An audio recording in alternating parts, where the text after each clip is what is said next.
Hi friends, today I am going to explain an introduction to the modulation.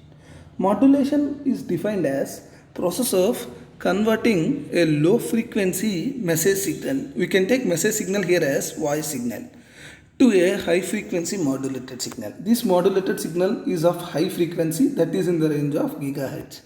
This can be done by multiplying this low frequency voice signal in the range of kilohertz with the carrier signal, that is carrier signal is of gigahertz in range, or we can define this as process of varying the parameters of the carrier signal with respect to the message signal. What is the need for modulation? We know that we cannot transmit any low frequency message signal directly into space because as it is low frequency in nature, before receiving before getting received at the receiver end, it may get distorted because of the low frequency in nature. So that we need for modulation, and also consider the size of the antenna. Let us consider a message signal as a voice signal whose frequency ranging from 300 to 3.5 kilohertz.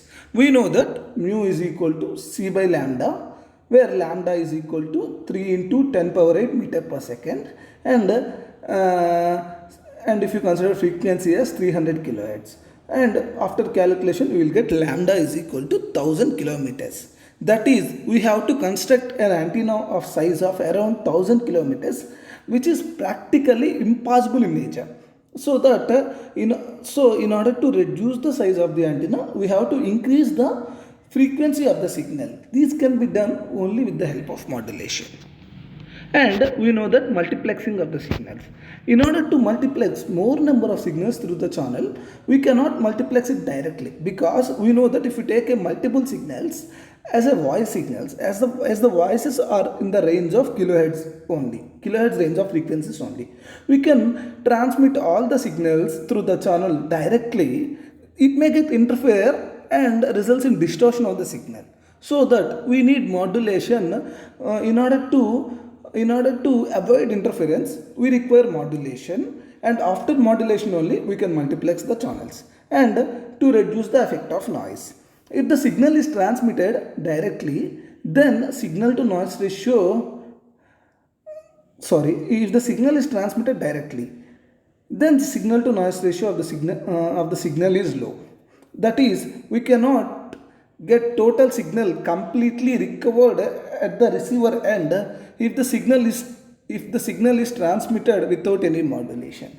And in order to overcome equipment limitations also, we require modulation. And by let us consider the modulation. Modulation is classified into two types: analog modulation and digital modulation. In analog modulation, the message signal which you are using is analog in nature. In digital modulation, the message signal which you are using is digital in nature. And let us consider type of analog modulation, that is amplitude modulation. Definition: amplitude modulation is defined as process of varying amplitude of the carrier signal with respect to the message signal is called amplitude modulation. That is, the signal is stored in the amplitude of the carrier. That is, if you take the amplitude of the carrier, that is, if you take the amplitude of the carrier back, you will get the message signal from it. Let us consider the message signal m of t as am cos omega m into t, and carrier signal as c of t is equal to ac cos omega ct. And the general form of AM signal is S of t equal to AC into 1 plus Ka M of t cos omega Ct, where Ka is the amplitude sensitivity and M of t is the message signal. And S of t is equal to AC cos omega Ct, AC Ka M of t cos omega Ct. So in AM modulation, along with the modulated signal, we have carrier also transmitted along with the modulated signal. And we have to find the spectrum of the AM signal. In order to find the spectrum of the signal, let us convert the time domain equation into the frequency domain equation. S of f is equal to AC. We know that cos omega ct is equal to e power j omega ct plus e power minus j omega ct divided by 2, plus AC K M of t cos omega ct as e power j omega ct plus e power minus j omega ct divided by 2. And after that S of omega is equal to AC by 2 and we can get from the above equation. After S of omega equal to AC by 2 into, we know that 1 in time domain, in frequency domain it is 2 pi into del of omega. Del of frequency, that is del of omega. E power j omega ct is multiplied with del of omega, that is frequency multiplication result in shifting of the frequencies, that is 2 pi into del of omega minus 2 pi fc plus del of omega plus 2 pi fc. T is not there here, sorry. Plus AC Ka m of t divided by 2 pi into del of omega minus 2 pi fc plus del of omega plus 2 pi fc. So S of omega equal to AC by 2 del of even we can consider, instead of, if you want to remove 2 pi, instead of angular frequency we can consider only normal frequency in hertz, that is del of f minus fc plus del of f plus fc plus AC K m of t divided by 2 with m of t is there, frequency shifting, m of t multiplied with del of omega results in frequency shifting of the signal, so m of f minus fc plus m of f plus fc, and we have the message signal varies from minus fm to fm. After frequency shifting we are getting upper side band varies from fc plus fm, fc minus fm, and lower side band varies from minus fc minus fm to minus fc plus fm. And bandwidth is nothing but range of frequencies.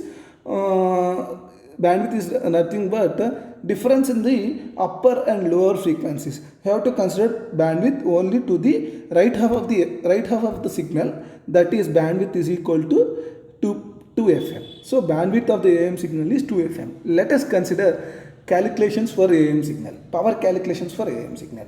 We know that S of t is equal to AC into 1 plus Ka m of t cos 2 pi fct. That is S of t equal to AC cos 2 pi fct plus AC Ka m of t cos 2 pi fct. Let us consider m of t, that is, let us consider the message signal as AM cos 2 pi fm into t, where fm is the low frequency signal. So S of t equal to AC cos 2 pi fct plus AC Ka into AM cos 2 pi fm into t into cos 2 pi fc into t. We know that cos 2 pi 2 cos a cos b is equal to cos a plus b plus cos a minus b. So AC cos 2 pi fc t plus k into AM, that is amplitude, that is modulation, amplitude modulation, that is AC mu by 2 into cos 2 pi fc plus fm into t plus cos 2 pi fc minus fm into t. And we have to find the power of the carrier. We know that in order to calculate the power we consider the RMS value, and RMS value of the sinusoidal signal is AC by root 2 whole square divided by 2, that is we know that power is equal to VRMS square divided by R, that is equal to AC by root 2 whole square divided by R, that is equal to AC square divided by 2R. Similarly for FC plus FM, this is for upper side band, FC minus FM, this is this is upper side band and lower side band of the signal. And power of the modulated signal is equal to AC mu by 2 root 2 by R whole square, this is for upper side band. Similarly AC mu by 2 root 2 whole square divided by R, this is for lower side band. So we have AC square mu square divided by AR plus AC square mu square divided by AR, that is AC square mu square divided by 4R. So total power is equal to AC square divided by 2R plus AC square mu square divided by 4R. That is P total is equal to AC square divided by 2R into 1 plus mu square divided by 2. And this is the total power of the AM signal. Let us consider the efficiency. Efficiency is nothing but the useful, it is the ratio of the useful power divided by the total power. You know that in AM signal, along with the modulated signal, we have the we have the carrier signal also. In order to transmit the carrier signal, some essential power is lost by the AM signal. So, but the actual useful power is the modulated signal power. So, P sideband power divided by P total power, that is AC square mu square divided by 4R divided by AC square divided by 2R into 1 plus mu square divided by 2, that is equal to mu square divided by 2 divided by 2 plus mu square into, if you consider in percentage, into 100%. For highest efficiency, if you consider message signal as a sinusoidal signal, that is mu is equal to 1, that is 33.33%. In order to increase the efficiency of the AM, we can change the measure signal. That is, instead of using sinusoidal signal, you can use a square sinusoidal signal, and we can use the triangular sinusoidal signal also. But for highest efficiency, we can use square sinusoidal signal, that it will provide an efficiency of around 50% efficiency we can achieve. And remaining topic we can discuss in the next sections. Thank you.